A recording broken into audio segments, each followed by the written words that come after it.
आज हम एक ऐसे विषय पर बात करेंगे जो न सिर्फ भारत की प्राचीन सोच का हिस्सा है, बल्कि आज भी हमारी समझ और सोच विचार को मजबूत बनाता है। आज हम बात करेंगे न्याय वैशेषिका दर्शन की। सबसे पहले चलिए समझते हैं कि यह दर्शन क्या है। न्याय और वैशेषिका दोनों ही भारत के प्राचीन दर्शनों में से है। यह फिलॉसफीज, रीजनिंग और मेटाफिजिक्स पर आधारित है। आप ये सोच रहे होंगे कि ये दो अलग अलग दर्शन हैं, तो इनमें क्या फर्क है। तो मैं आपको बता दूं कि न्याय लॉजिक और तर्क का दर्शन है। कैसे हम अपने तर्क से सच्चाई तक पहुंचते हैं। वैसे ही वैशेषिका दर्शन दुनिया के तत्वों यानी जो हमारे आसपास है उसका यथार्थ क्या है इसको समझाता है। इसे हम ऑन्टोलॉजी कहते हैं। आज हम इन दोनों दर्शनों को डिटेल में समझेंगे। न्याय कैसे हमारी सोच को तर्क से गाइड करता है और वैशेषिका कैसे दुनिया के तत्वों को क्लासिफाई करके हमें समझने में मदद करती है। दोनों फिलॉसफीज आपस में बहुत जुड़े हुए हैं और मिलकर हमारी सोच और संसार के स्ट्रक्चर को समझने का एक बैलेंस्ड और लॉजिकल फ्रेमवर्क हमें देती है। आज हम समझेंगे कि कैसे न्याय और वैशेषिका हमारी रीजनिंग को एक मजबूत फ्रेमवर्क देते हैं। हम देखेंगे कि न्याय हमें तर्क और लॉजिक के माध्यम से ज्ञान प्राप्त करने की शक्ति देता है, जबकि वैशेषिका दुनिया के तत्वों को सिस्टमेटिकली समझने का तरीका है। ये दोनों फिलॉसफीज मिलकर हमें एक ऐसी दृष्टि देते हैं जिससे हम अपनी सोच को और ज्यादा सुधार सकें और दुनिया को एक ही स्ट्रक्चर्ड तरीके से समझ सके। न्याय दर्शन का मूल उद्देश्य है तर्क और रीजनिंग के जरिए सच तक पहुंचना। इस फिलॉसफी की रचना गौतम ऋषि ने की थी, जो प्राचीन भारत के एक महान थिंकर थे। न्याय को हम अन्वीक्षिकी भी कहते हैं, जो संस्कृत में लॉजिकल एनालिसिस को दर्शाता है। न्याय का फोकस हमारे सोचने के प्रोसेस को सुधारना और स्ट्रक्चर्ड रीजनिंग के माध्यम से ज्ञान प्राप्त करना है। आपने ये जरूर देखा होगा कि हर कोई दुनिया को अपनी नजर से देखता है, लेकिन सच क्या है, सच को कैसे समझा जा सकता है। न्याय दर्शन का कहना है कि अगर हम अपने दिमाग को तर्क से ट्रेन करते हैं तो हम असलियत का पता लगा सकते हैं, हमारे आसपास की दुनिया को लॉजिकल और क्लियर तरीके से समझा सकते हैं। न्याय दर्शन का एक इंपॉर्टेंट एस्पेक्ट है प्रमाण, यानी ज्ञान प्राप्त करने के तरीके।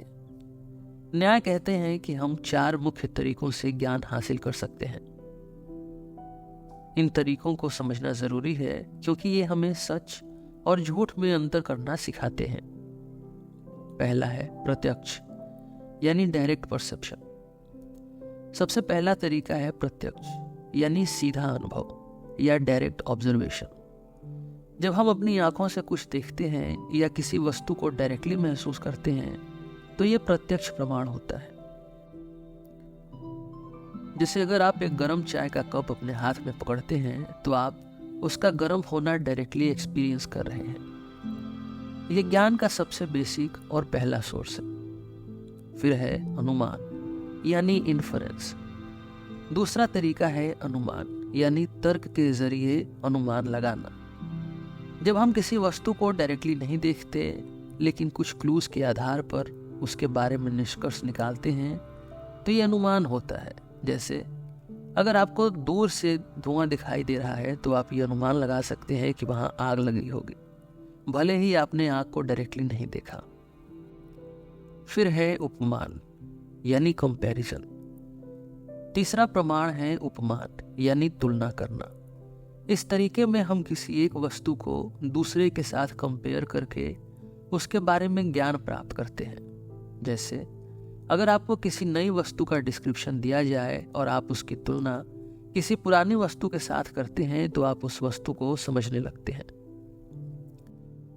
शब्द, वर्बल टेस्टिमनी। चौथा और अंतिम प्रमाण है शब्द, यानी किसी व्यक्ति के वचन पर विश्वास करना। जब हमें किसी रिलायबल सोर्स जैसे गुरु, शास्त्र या किसी ज्ञानवान व्यक्ति के वचन पर विश्वास होता है तो हम शब्द प्रमाण के जरिए ज्ञान प्राप्त करते हैं। न्याय दर्शन में तर्क यानी लॉजिकल डिबेट का बहुत महत्व है। तर्क के माध्यम से हम किसी भी विषय को लॉजिकली समझ सकते हैं और सच तक पहुंच सकते हैं।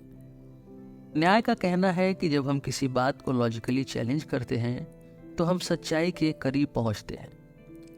आपने देखा होगा कि अक्सर डिबेट्स या डिस्कशंस के दौरान नए नए पर्सपेक्टिव सामने आते हैं जो हमें अपनी सोच को और ब्रॉड बनाने में मदद करते हैं।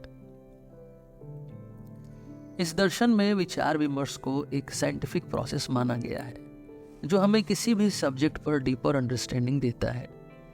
जब हम तर्क का सहारा लेते हैं तो हमारे विचार को एक नया दिशा मिलती है। तर्क सिर्फ वाद विवाद नहीं होता, ये एक रैशनल प्रोसेस होता है जिसमें हम अपने आर्गुमेंट्स को लॉजिकली वैलिडेट करते हैं। न्याय को अन्वीक्षिकी भी कहा जाता है जो एक संस्कृत वर्ड है और इसका मतलब होता है लॉजिकल थिंकिंग। अन्वीक्षिकी का मतलब है कि हम अपनी सोच को तर्क और रीजन से सुधारें। इस फिलॉसफी का यही मेन सिद्धांत है कि अगर हम सच्चाई तक पहुंचना चाहते हैं तो हमें अपने दिमाग को एक स्ट्रक्चर्ड तरीके से ट्रेन करना होगा। न्याय का कहना है कि हर चीज को तर्क के प्रिज्म से बांधना जरूरी है। ये हमें कंफ्यूजन और गलत सोच से दूर रखता है। जब हम किसी बात को लॉजिकली समझते हैं तो हमारा फैसला और ज्यादा सॉलिड और रिलायबल होता है। इसलिए न्याय को एक साइंटिफिक थिंकिंग का बेस माना जा सकता है। जहां न्याय दर्शन हमारे तर्क और रीजनिंग को मजबूत बनाता है, वैशेषिका हमें ये बताती है कि दुनिया की असली रियलिटी क्या है, कैसे संसार के तत्वों को क्लासिफाई किया जा सकता है और कैसे ये तत्व मिलकर इस दुनिया का निर्माण करते हैं। वैशेषिका दर्शन का फोकस है संसार के तत्वों को समझना और उनका क्लासिफिकेशन करना। इस दर्शन की रचना कनाड ऋषि ने की थी जो एक प्राचीन भारतीय फिलोसोफर थे। वैशेषिका का नाम विशेष से आया है जिसका अर्थ है विशेषता या पर्टिकुलैरिटी। इस फिलॉसफी का मेन फोकस है कि संसार को कैसे क्लासिफाई किया जाए और हर चीज का अपना एक यूनिक कैरेक्टरिस्टिक यानी विशेष होता है। वैशेषिका के अकॉर्डिंग हमारी दुनिया कई पदार्थों यानी कैटेगरीज ऑफ रियलिटी से बनी है। ये दर्शन हमें दुनिया को कैटेगराइज करने का एक सिस्टमेटिक और स्ट्रक्चर्ड तरीका देता है। कनाड ऋषि ने बताया कि हर वस्तु को हम 7 कैटेगरीज में क्लासिफाई कर सकते हैं जिनको समझने से हम दुनिया के असली तात्विकता को जान सकते हैं। वैशेषिका दर्शन का मूल सिद्धांत है कि संसार की सभी ऑब्जेक्ट्स को 7 कैटेगरीज में बांटा जा सकता है। इन कैटेगरीज के माध्यम से हम ये समझते हैं कि कैसे हर वस्तु को इन पदार्थों के आधार पर क्लासिफाई किया जा सकता है। आइए इन 7 कैटेगरीज को डिटेल में समझते हैं। पहला है द्रव्य यानी सब्सटेंस। द्रव्य का मतलब है सब्सटेंस या वस्तु जिसमें गुणों और कर्मों का आधार होता है। ये एक प्राकृतिक वस्तु होती है जो सभी गुणों और कर्मों का आधार बनती है। इसमें पृथ्वी, जल, अग्नि, वायु, आकाश, मानस, आत्मा जैसे तत्व आते हैं। यह सब्सटेंस हर चीज का बेस एलिमेंट होता है, चाहे वो फिजिकल हो या मेटाफिजिकल। दूसरा है गुण यानी क्वालिटीज।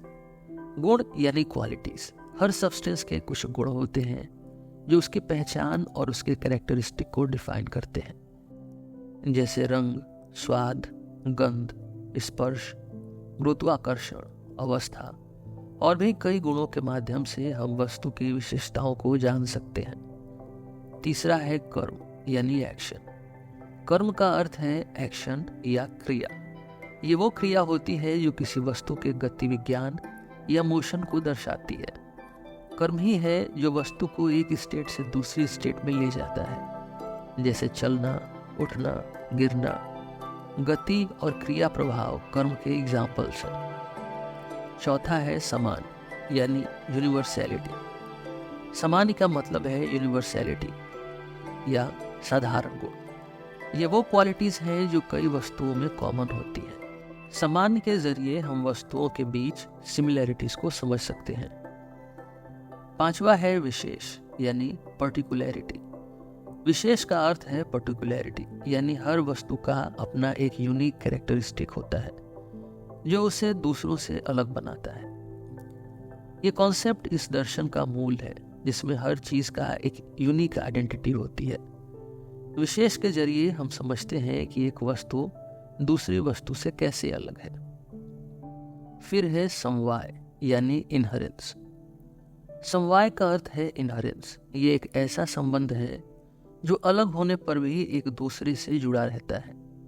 जैसे एक वस्तु के गुण और कर्म उस वस्तु से जुड़ा हुआ रहता है और वो संबंध कभी अलग नहीं हो सकता।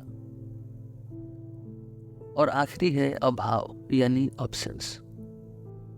जब कोई वस्तु अपने स्थान पर नहीं होती तो उसको अभाव कहते हैं। ये एक इम्पॉर्टेंट कॉन्सेप्ट है जो हमें ये समझाता है कि कोई वस्तु की अनुपस्थिति भी एक तत्व है जिसको हम क्लासिफाई कर सकते हैं। इन 7 कैटेगरीज को समझकर हम दुनिया को एक साइंटिफिक अप्रोच से समझ सकते हैं। ये एक सिस्टमेटिक तरीका है दुनिया के वास्तविक तत्वों को क्लासिफाई करने का, जिसमें हर चीज का एक निश्चित स्थान और गुण होता है। वैशेषिका दर्शन का एक और महत्वपूर्ण सिद्धांत है एटॉमिक थियरी। कनाड ऋषि ने सबसे पहले ये कहा कि संसार की सबसे बेसिक बिल्डिंग ब्लॉक्स अणु यानी एटम्स होते हैं। ये एक प्राचीन एटॉमिक थियरी थी जो कहती थी कि सभी चीजें छोटे छोटे अणुओं से बनी होती है। यदि हम किसी भी वस्तु को डिवाइड करते हैं तो अंतिम रूप में हमें एटम से मिलते हैं। इस एटॉमिक थ्योरी का मतलब ये था कि सभी द्रव्यों को हम छोटे अणुओं में बांट सकते हैं और ये अणु ही मिलकर संसार का निर्माण करते हैं। कनाड ऋषि ने ये थ्योरी प्रस्तुत की थी कि ये एटम्स इटर्नल होते हैं और यही संसार के सभी फिजिकल और मेटाफिजिकल एंटिटीज का आधार होते हैं।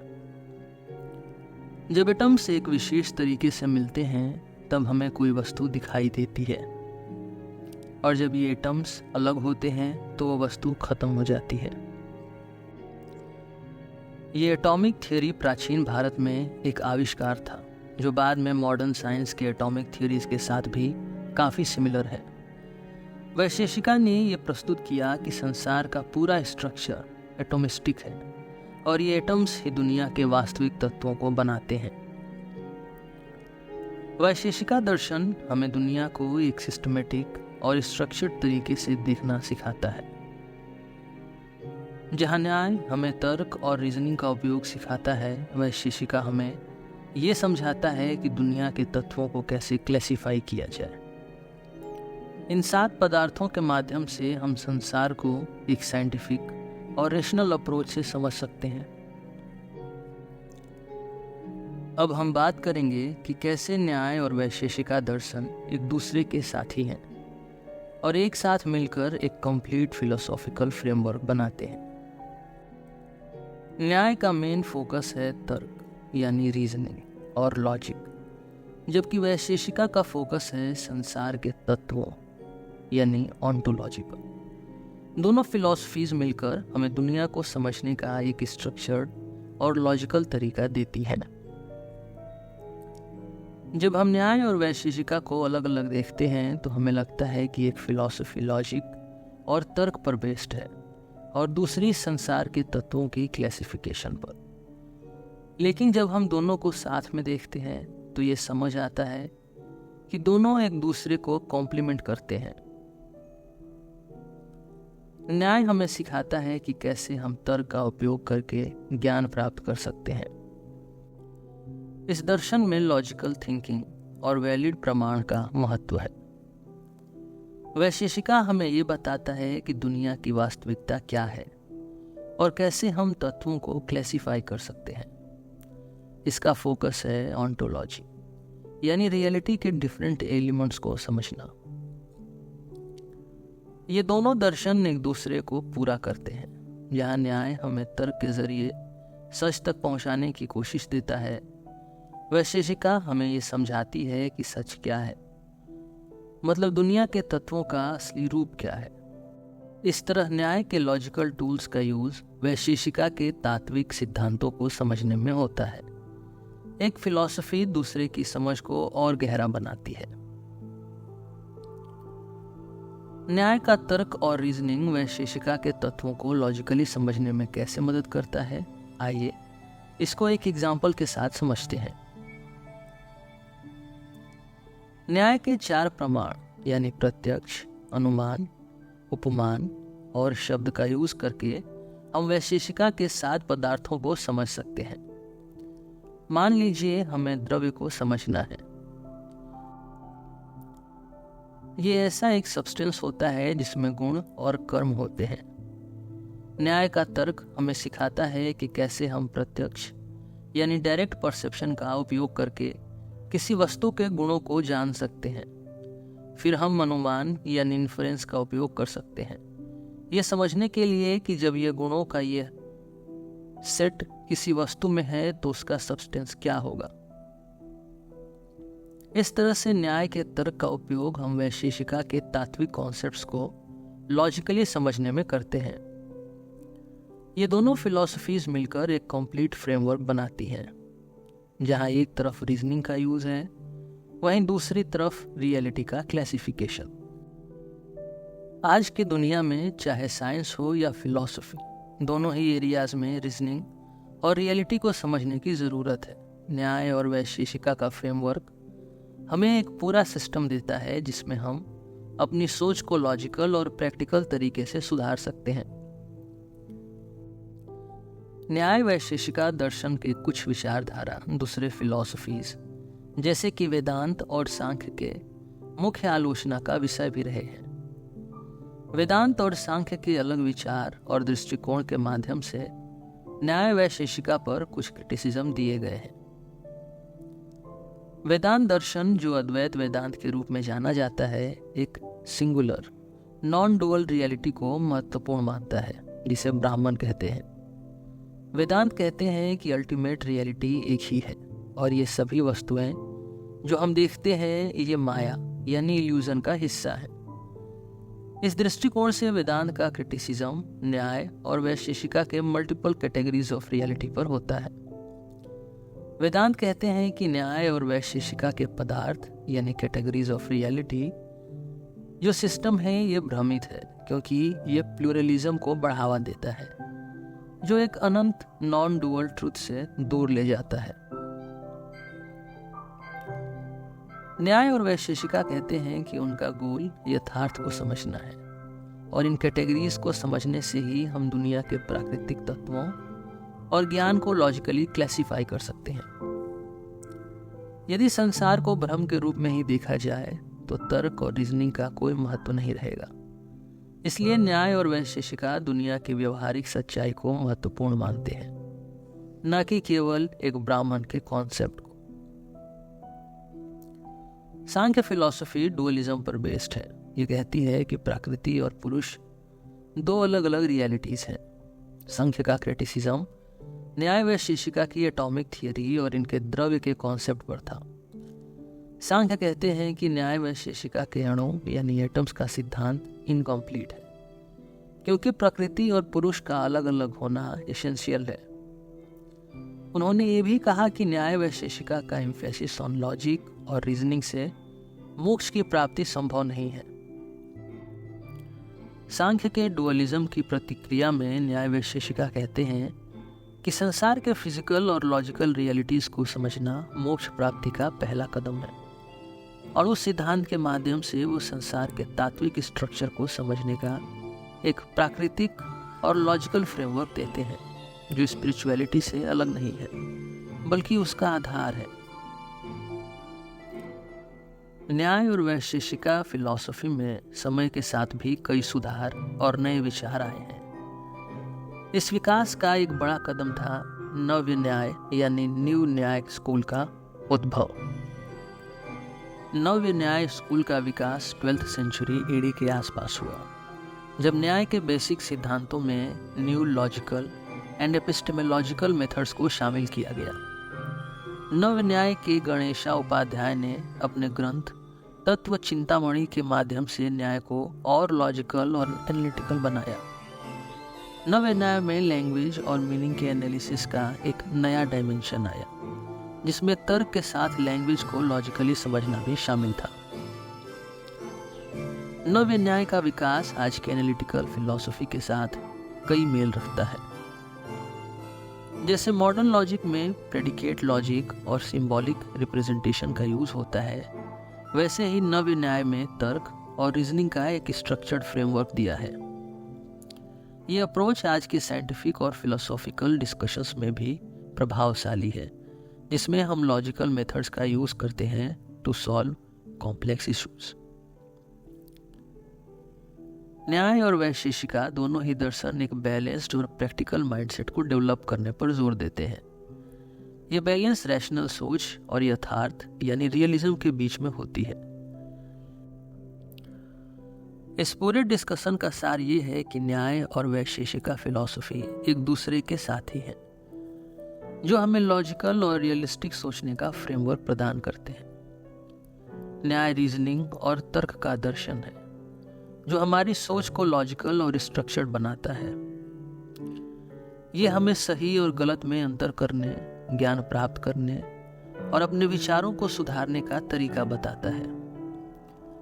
दूसरी तरफ वैशेषिका हमें संसार के तत्वों को समझने का तरीका देती है, जो कैटेगरीज ऑफ रियलिटी पर फोकस करते हैं। ये हमारे आसपास की रियलिटी को क्लासिफाई करके उसे क्लैरिटी के साथ देखने की शक्ति प्रदान करते हैं। आज के लिए बस इतना ही। मैं हूं रोहित और आप सुन रहे थे सिलेबस विद रोहित। हम फिर मिलेंगे आपसे एक नए टॉपिक पर एक नए एपिसोड में। धन्यवाद।